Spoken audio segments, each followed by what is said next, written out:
Hello everyone, in today's video, we will explore and demonstrate a UAC bypass method that was disclosed many years back on Project Zero Google website by James Forshaw. Surprisingly, this still works on Windows 11 and it did not trigger Windows Defender. Before we begin, as you might have noticed, the channel has been rebranded to a completely new name, away from Gemini Cybersecurity. This has been a tough decision for me as I have kept the name for many years. This has to be done for the growth of the channel to avoid name conflicts with other big brands like Google Gemini and many others. Gemini seems to be way too common for a name. So welcome to Red Malayan Cybersecurity, and I hope you will continue supporting the channel. Alright, let's get started. This article provides great details and explanation of what is happening underneath the hood of this technique with many references. We will not be going through it in detail to save time. We will be focusing on technical demonstration on how to reproduce this. In summary, this technique abuses APPINFO service to start a process with debug flag. The technique uses APPINFO service to spawn a sacrificial process with the debug flag. Grab the handle to the debug object, use the APPINFO service again to spawn an auto-elevated process like Task Manager, use the same handle to the debug object which is now pointing to the auto-elevated process and spawn a new process under the auto-elevated Task Manager process, which will be high integrity by default. Let's follow this PowerShell example to see if this technique from 2019 still works.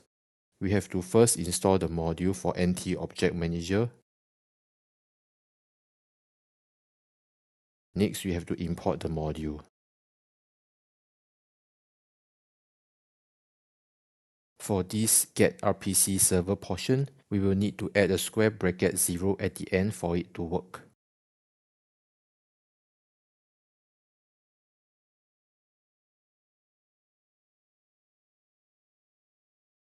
Next, we will create this names.xml file.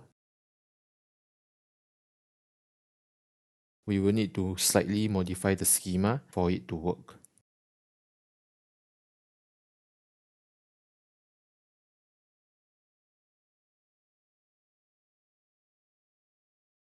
To get the XML content and set the RPC name, we will need to use the following PowerShell commands.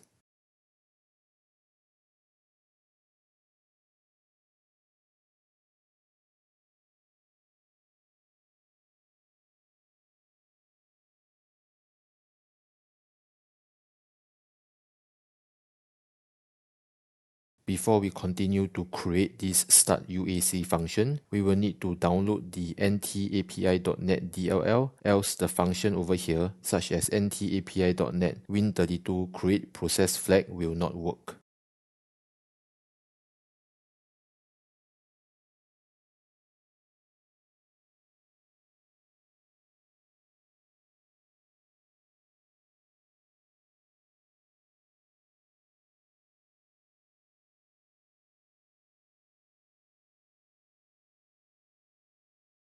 After downloading, we need to unblock it, extract it, and copy the DLL to our desktop folder.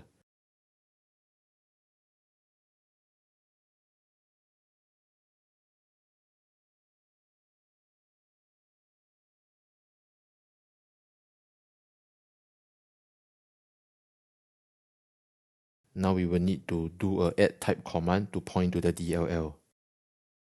Alright, now we can follow the example and see if it bypasses UAC and if it triggers Windows Defender.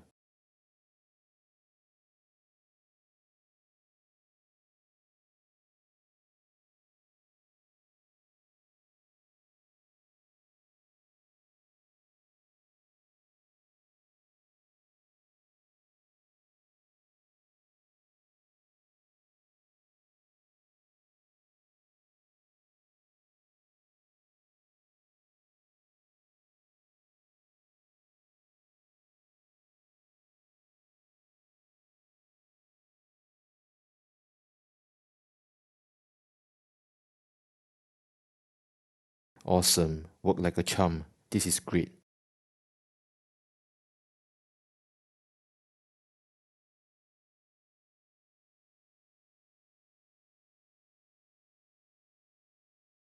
Just a side note, this is available in the UAC Me project as method 59, but executing it will trigger Windows Defender detection. If you were to manually do it like what we have just shown, it doesn't trigger Windows Defender. Now, the next step would be to refactor the proof of concept from PowerShell to a standalone C# binary. It should definitely be possible. Leave a comment if you would like to see that in a separate video. Alright all, this is it to the video. I hope you have found it to be useful and interesting. I have started a membership on my YouTube channel for people who would like to support the channel. Else, please help to like the video and subscribe to the channel. It will really help out the channel a lot. Thanks all, I appreciate it, and I will see you all soon in the next one. Bye.